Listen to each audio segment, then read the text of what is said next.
right, Abuja, thank you very much for staying tuned into your passionate radio 95.1 Nigeria Info. And I'm super excited to be here with you this amazing Tuesday afternoon. I hope the day is going pretty well. Well, it's the second day of the month of September, and the month started off on a very interesting note. And I want to believe that it will continue on that trajectory till the very end. Welcome to the show. It's Hard Facts with yours truly, Kimberly Wachku. Call me Kim, the Oracle, the Digital Oracle OTF, the fellow Chanyawa Madam Speaker.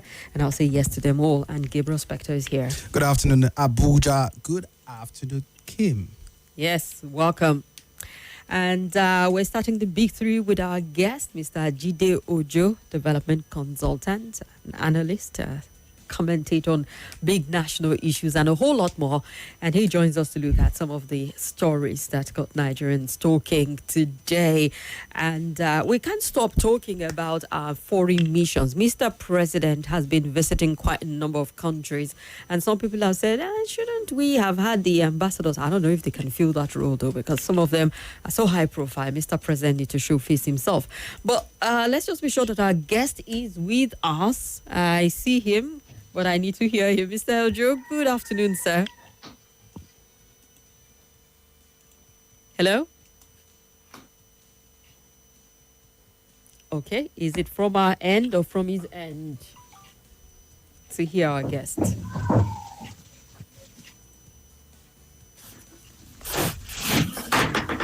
Okay, where am I getting all those sounds from, Mr.? Oh dear. Okay, I think he's speaking, but for some reason, we can't seem to hear him. Because Benga is muted. Yeah. Is that the reason why? No. It's from Mr. Jide's end. Mr. Jide, we can't seem to hear you in the studio, and unsure as to why that is happening. So we'll just go on a quick break and try to sort that one out.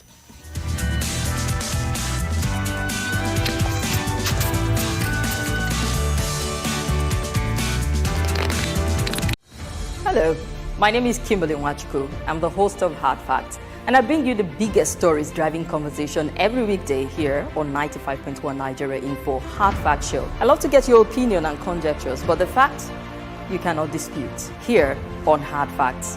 Join me and let's talk.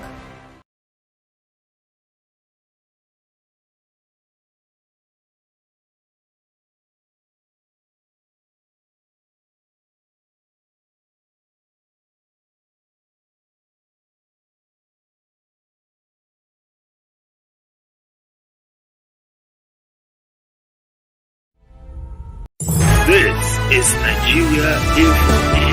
Nigeria Info.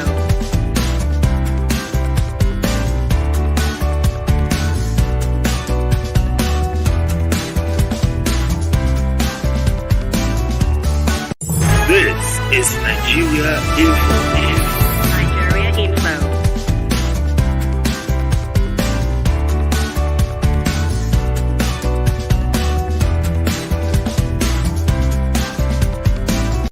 This is Nigeria Info. Nigeria Info.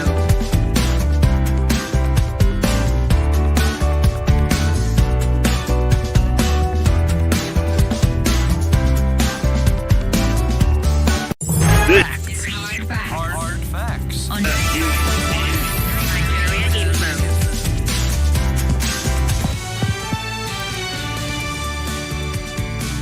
All right, let's see if this is any better. I don't know what the issue is, but we still can't make out sound from our guest end.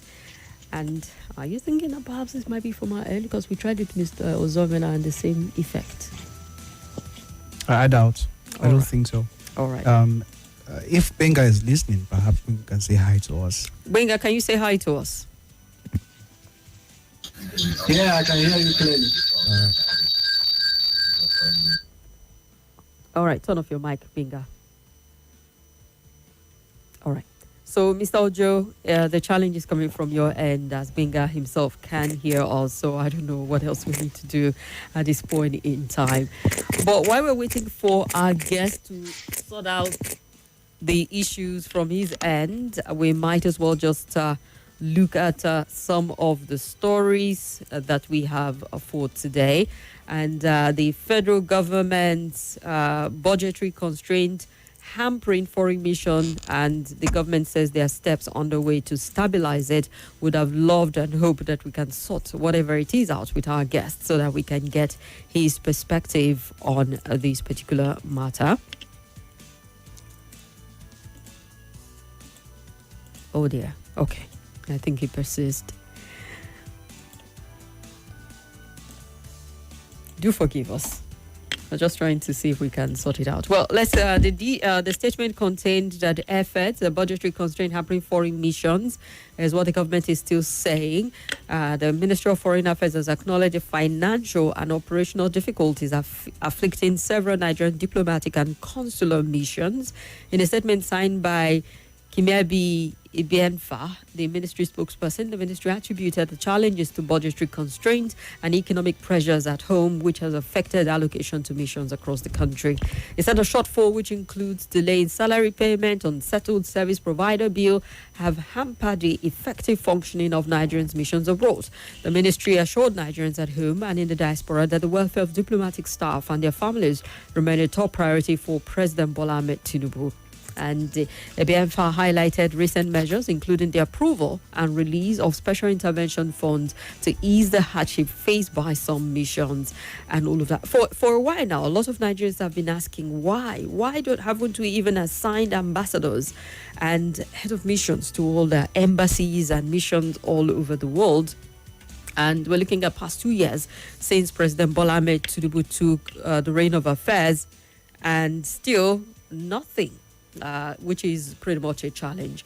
But we're going to go on another break because we need to hear Mr. Ojo's take on this particular one. He's a development consultant. I mean, there's a lot he has to say.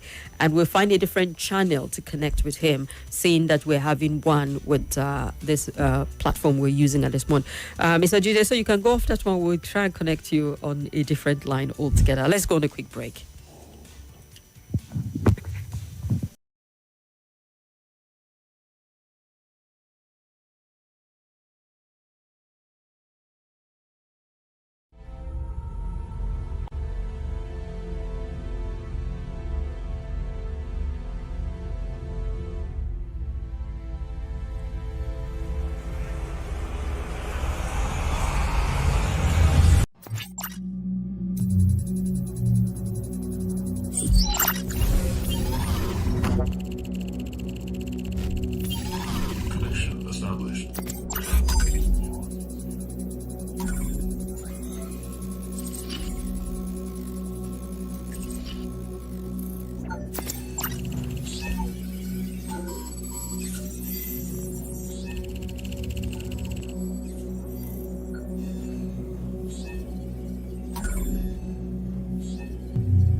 Vodou ceremonies are powerful expressions of community, identity, and resistance. A spiritual anchor.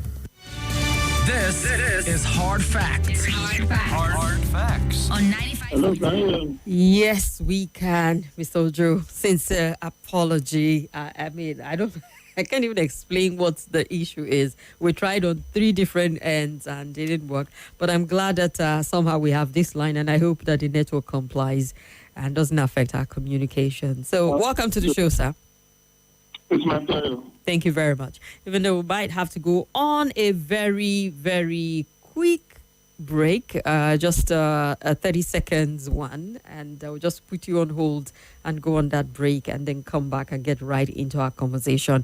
We've already lost a lot of time, so I don't even know how to begin to appeal that will take extra time, but it's all good. We'll make use of the time that we have. It's all right. All right, thank you, sir. So let's go on a very, very quick commercial. More news and information coming up. We'll be back in a moment.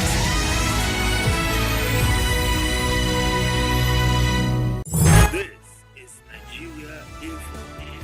Nigeria Info.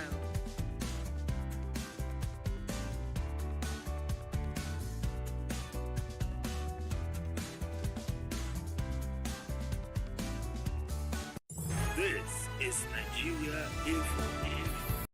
This is Nigeria Info.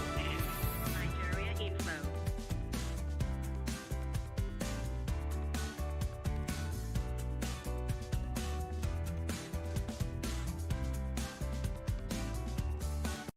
This is Nigeria Info. This is Nigeria Info. Nigeria Info.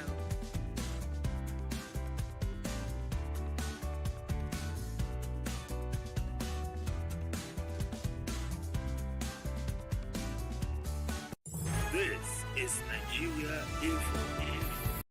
This is Nigeria Info. Nigeria Info.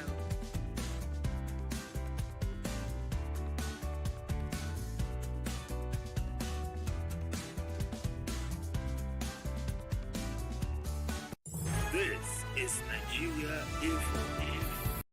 This is Nigeria Info. Foreign missions, but that budgetary constraint is hampering foreign missions, but that they're doing so much to stabilize funding. We know that a lot of people have asked questions as to why ambassadors have not been sent to quite a number of these missions and to represent Nigeria, seeing that they're the face and the mascot that we need of representation of these countries. And it's always been down to funding.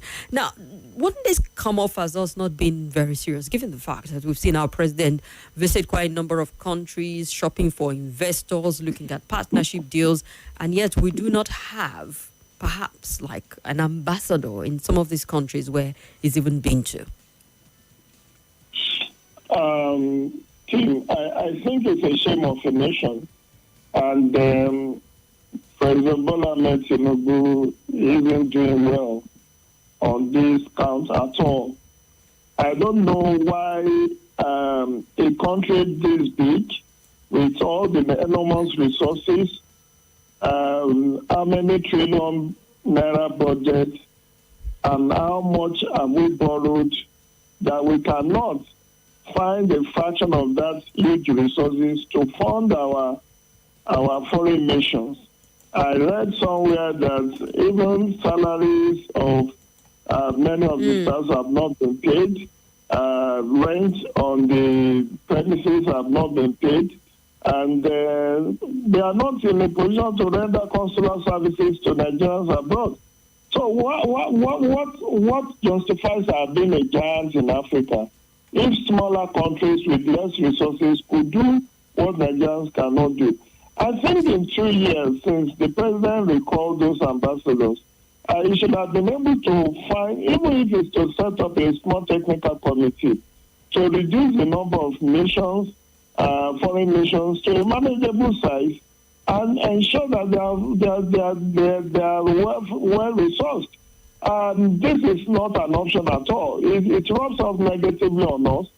Look at what happened in Japan, where we were supposed to have an exhibition stand and nobody was there to man it. It just shows foreign affairs is not one of the cardinal focus of this administration. But how would it not be, sir? What is happening in our foreign nations? How can foreign policy not be big if the president has been seen? I mean, looking at the number of trips he's made and the kind of partnership that he's seeking in a lot of these countries, and even economic bloc, foreign relations should be seem like priority for him, even though he's not perhaps putting the instrument in place. It cannot be all of these nations, they just came back from Brazil and Japan. They are supposed to be follow-up. And the follow-up are supposed to be done by the embassies and high commissions in those countries. But situations where you don't have an ambassador, you don't have high commissioners, in the last 2 years, how did the Buhari administration manage to do that without you being... The president recalled these people. Many of them are career civil servants. Do you recall them? The thought was that, okay, there will be proper screening, and then, of course, when you talk of ambassadors, you have the career and non-career ambassadors. The non-career one being the politicians that and many people who are very displeased with the president, even among the PPCC, the Presidential Campaign Council, many of them are behind this ambassadorial position, where they thought at least that would be used to settle them.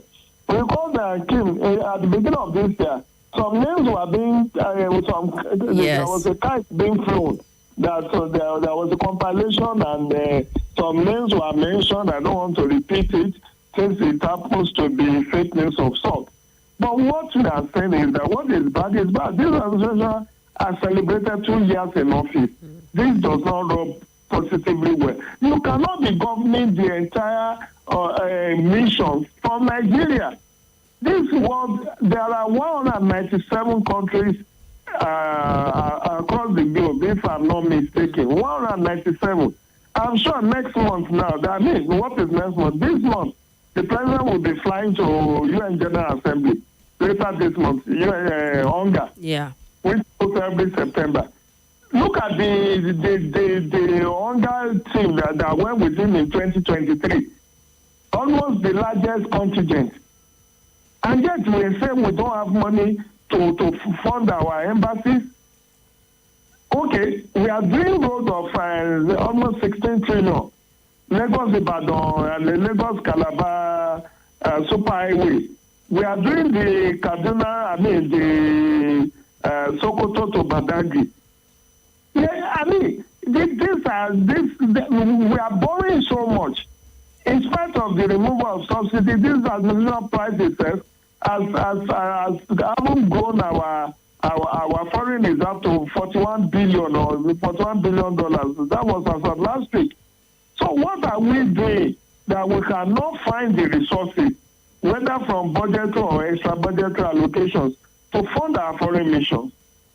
And in any event, these foreign missions are not entirely without resources. They provide consular services which many Nigerians in the diaspora have to pay for. So what are we saying? It just means that it's not the priority of this administration. Because if it was to be a priority, we would have found the resources. And I am not against them merging some of the, like the European ambassador to the EU ambassador to Nigeria. I think also ECOWAS. They also covers West African sub-region of sorts. In a way to manage the resources. I don't know whether you are getting me. If we do not have the enormous resources to fund over 100 embassies and foreign missions, we can fund the number down to a manageable size and make sure that we fund them. This administration has passed, under this administration, we have had 2 national budgets or 2 annual budgets and several supplementary budgets. The money, we have continually borrowed. If it means to borrow, can't we borrow to make sure that we keep these foreign missions active and do the Perhaps needful. the challenge with that is Nigerians understanding the importance of the foreign missions to the money you borrow. Because I doubt any Nigerian want to hear anything borrowing to fund foreign mission, given the fact that there's a preconceived notion that everything we borrow is usually not managed properly. Well, I'm just saying that that's an option. I'm not saying they have to borrow to fund them, but it's an option. They are telling us that we have the crude oil production has increased. I think it's now about 1.3, 1.4 million barrels per day. We are many of the revenue generation, what's it called? Revenue generation agencies. Many of them are even surpassing their target, like customs, like immigration. They are all surpassing their targets. Okay, just this yesterday, immigration has increased for just 6 times. The price of international passports by 100%. Yeah. So what are we using? Okay, the Nigerians are paying so dearly for virtually everything. I think it's only here we are not paying for now. Everything is being increased, all in a bid to make more money, to have more resources, to fund the governance system. So the point is that if it's of priority to this administration, they should have found the resources in 2 years. We are talking of 2 years, 24 months has been celebrated. 2 national budgets, supplementary budgets. I know we need to fix infrastructure. I know we need to fix security. But what about our image in the global arena? How many visits can the president do within the lifespan of his administration? It is the ambassadors that are supposed to do the follow-ups to many of these foreign trips that he did. It should not be somebody from Nigeria going to Brazil to follow up on MOU signed. It should not be the Nigerian Diaspora Commission. How many trips can Mrs. Abike Dabiri make? So, and attention is needed globally. Look at how many Nigerians have been wrongfully incarcerated in many of these many of the countries abroad. Look at the way they are treating us. The American government is treating Nigeria. They just released, yes, this morning I'm reading in the newspaper now that if you are a student, if you go to UK on student visa and you overstay your visa, you'll be deported. Yeah. Now, the UAE is telling us that if you are not above of certain age, you cannot come to their country, or if you do not have certain amount in your account, you cannot be granted visa. All of this, look at all the xenophobic attack on Nigeria. Ghana just did their own just last month or 2 months ago. You know, how are we responding to those emergencies? So the point is that it's an extension of our governance system. It's a global. Do you know since we have the Geneva Convention? Do you know since we were signatory to all of these things, and we are now a laughing stock. How did other countries get resources to fund their embassies? Now we are hearing lamentations. Is this government going to run a full term without ambassadors? And they think it looks good on them? Well, I'm not a politician, so I don't know how politicians think. But I think as an ordinary citizen who meant well for this government, or who meant well for his nation, I think this does not look good on us at all. It doesn't look good on us. Well, because we cannot say we cannot find resources to run our embassies. And I'm insisting, if we do not have full complement of resources, can't we pull down the number to a manageable size and post ambassadors to those countries so that they can do the work they are supposed to do? Offer consular services to Nigerians abroad. Many things that would be done to them abroad, they now have to travel down to Nigeria because nobody is it the staff that have not been paid salaries or when you are under fear of eviction from those who rented the apartment to you, that you will not be offering consular service to those who are in need. It's not fair. It's not just. Right. It's just I can't believe that the Tinubu administration cannot find resources to run our embassy. This is just lame excuse. All right. Well, like you pointed out, the excuse has gone for over 2 years at this point, and one isn't sure of when they intend to correct it, because even to fund the missions as it stands at the moment is a struggle, even for the federal government. But this is also tied to the story of the missions, because you just mentioned the president just returned from he went to Japan, he went to Brazil. He's made several trips, and from Qatar and all the other countries he's visited. And we've had tons of conversation here asking, even talking with Nigerians as to the benefit of the trips. I'm like, all right, it feels like he's shopping for investors. The previous administration was looking for investors and people to help with our security challenge. We have President Bola Ahmed Tinubu, who is big on getting investors and partnership. From the Brazilian trip, from the Japan business summit he had with African leaders, even though some of it was clarified, no special visa, but a special town to show that, they are open to receiving some Africans into their countries for economic activities. In Brazil, we saw around aviation and agriculture in terms of MOUs that they say were signed. I mean, Alain Oyema was happy to announce that he'll be flying to Sao Paulo. And then we're getting Francia Marquez, Vice President of Colombia, who visited Nigeria, saying a meeting was held with Nigerian aviation stakeholders over the commencement of direct flight as part of effort to deepen bilateral ties, according to a statement by Bayo Onanuga, Special Advisor to the President on Information and Strategy. Yesterday, Marquez announced during a visit to the State House in Abuja, where she was received by President Bola Ahmed Tinubu. The meeting comes on the heel of Memorandum of Understanding on Political Consultations signed by both countries. The agreement was formalized yesterday during the Nigerian-Colombia bilateral meeting and business forum held in Abuja. And Marquez said aviation was one of the several areas identified for strengthening bilateral relations between the two countries, and noted that her visit marks the beginning of long-term relationship built on substantial cultural similarity and heritage. So, the Vice President of Colombia was in Nigeria, and we're agreeing on certain areas, and one of those strong areas is in the aviation sector. Now, we don't have all of the detail to understand what it means, really, to say, direct flight. I think that explains it. If we're going to have flight from Nigeria to Colombia, we're having flight from Nigeria to Brazil, a flight from Nigeria. What does this mean for us, all these deals and these MOUs? Because, we're trying to understand, yes, we're building a relationship with this country, the ease of travel between the country. How much business are we doing between country enough to see this as a plus for us, Nigeria, and not just the other countries? Well, really speaking, I will not say the junketing or globetrotting of Mr. President has been useless, or that it's not been,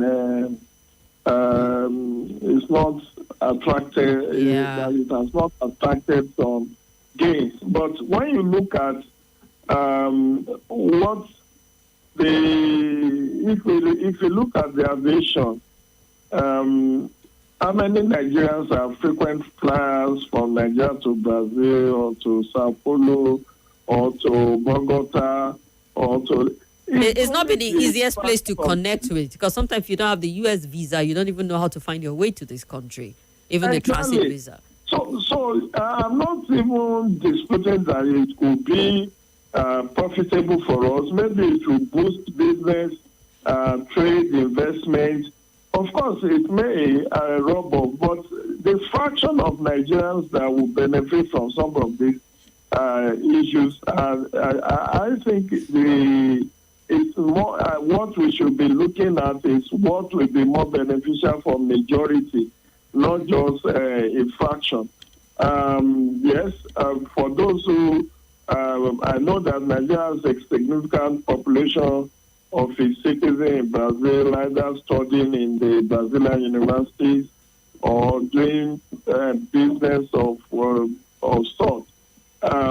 So it's a welcome development that we have that. From the explanation I got from Festus Keyamo saying, that Nigeria will be a business of aviation hub for the West Africa and Central Africa, because if you want to go to Brazil, you can. You have to fly to Ethiopia, then connect or somewhere else. So the entire West Africa and Central Africa can now come to Abuja, to Lagos or Abuja, to board a direct flight. So in a sense, it's also may expand business opportunities for Nigerian businessmen and the Brazil. But I think with the question I saw in the president's speech in Brazil, where he was saying that Nigeria and Brazil started about the same time, and look at where they are. What accounts for that difference? It was a rhetorical question, and I wish the president would be sincere to himself that this country has been largely mismanaged. That's why Brazil, with over 800 million population, we delay industrial giants, and Nigeria with just less than a fraction of that will be borrowing or will be importing stores from. Did you know that the Super Tucano jet that we are using to fight insurgency were imported from Brazil through US? They were manufactured in Brazil. Do so many of these luxurious buses that Ekene Dilichukwu and Young shall go that they use in the transport business are imported from Brazil. You see those Marco Polo, they call them Marco Polo buses. Just imagine since when those buses have been used for interstate transportation in Nigeria. Many of them were imported from Brazil. So the point is, why is it that there is a lopsided trade relations between Nigeria and many of the other countries of the world? If you look at the business opportunity between Nigeria and Brazil, maybe it's about 80-20. Nigeria being, exporting something of 20%, while we imported about 80%. Look at even the agriculture MOU that we said we signed. We went to Brazil to study how they do animal husbandry, how they are doing farming. I mean, shouldn't we be able to develop beyond all of this? The other time, the president commissioned 2,000 or is it 10,000 tractors imported from Belarus. And I asked, we have research institutes, including agricultural mechanization research institute in Nigeria. Why can't we challenge them to produce those tractors? Why? Because to me, it's capital flight. When you have to import all those thousands of combine harvesters, tractors, payloaders, and all of those things, that you are importing them from Brazil, from Belarus, from all those, it's a capital flight. And now we complain that the currency is weakened, is devalued. Because what can make your country's currency to be strengthened is your trade balance. I don't know whether I'm making sense. Yeah, we're listening. Do upward integration, all of those things that you are importing from abroad, if you are able to produce them here, you will save a lot of currency, a lot of foreign exchange, and that will strengthen the value of your naira. But situations where you have to import all of these machineries from either Brazil or Japan or US, or that's why they come. Look, let me give you a contextual example. Look at China. China's population is about 1.4 billion. India's population is about 1.3, 1.4. In India, funny enough, India is now more populated than China. It's the most populous country. Okay. I think India is 1.4, China is 1.3 billion. But did you know that when Donald Trump early this year started the tariff war against this country, they were able to retaliate. It was a case of if you tackle me, I will double you. If you impose 50% tariff increase on me, I will reciprocate. But can Nigeria reciprocate? Okay, look at US now. US is telling us that if you are coming, I don't know how far that is true, but it's reported in a section of the media that 5 years of your social media account must be submitted for vetting. Now, if we develop our own infrastructure, and that's why, let me say this: Nigeria, fortuitously, is the one that has produced Ngozi Okonjo-Iweala as Director General of World Trade Organization. Of what benefit has been to us? Well, maybe it's not just for us alone, but she's been able to help us facilitate some deals coming our way. I'm trying to recall the one for early this year, which was much talked about, she was instrumental to that happening. You know what she told us some time ago? That we are not able to take maximum advantage of our leadership in that global body because up to today, when we export, we are still exporting raw materials. Our solid mineral has still been exported in their raw form. If you export, instead of us to process our ginger, to produce all our agri produce to add value to them before we export, we just export them. And we are not even the one that determine the price of those commodities. Well, I know that. Okay, I was looking at women export. She tried to facilitate that, and then shea butter export to increase. By the way, we do have a refinery of shea butter in Nigeria. I'm not saying she hasn't done anything. All right. I'm only saying that we have not been able to take benefit much off of it. Yeah. Because if we had been able to do value addition, she would have facilitated a lot of negotiations, trade negotiations. She was in the country some couple of weeks ago, I recall. She had a meeting with President and with Minister of Trade and Investment, and they were talking of what you just read out now. But what I'm saying is that can't we have now inward looking at how we can take advantage of technology to also up our ante? Now we depend on the issue of import dependency ratio has not been solved by the Tinubu administration. We are still largely import dependent. And that is not good for business, it's not good for trade and investment for us. That is the point I'm trying to make. Right. It is good that the president is looking for foreign direct investors. But again, we need to do a lot of house cleaning. One of them is to tackle the issue of insecurity. Do you understand? Last week in my column, I wrote about our potential in culture and tourism. Kim, did you know that we have over 1,091 tourist sites in Nigeria? But where are the tourists? What is even the state of those tourist sites? These are areas that we can attract investment and then make them a global money spinner. But I don't know whether I'm just being over ambitious because this is not the Nigeria of my dream that is playing out before me. So the point I'm making is that while it is good and beneficial for the president to go on those international summits and having bilateral discussions with countries, yes, no country is an island, but we can do better with the gains of those visits. Because when you sign MOU will not on their own implement themselves. And that's why it's tied down to having a vibrant missions, foreign missions in those countries, where the ambassadors, if it's in place, or the High Commissioner, can do a follow-up on behalf of the country.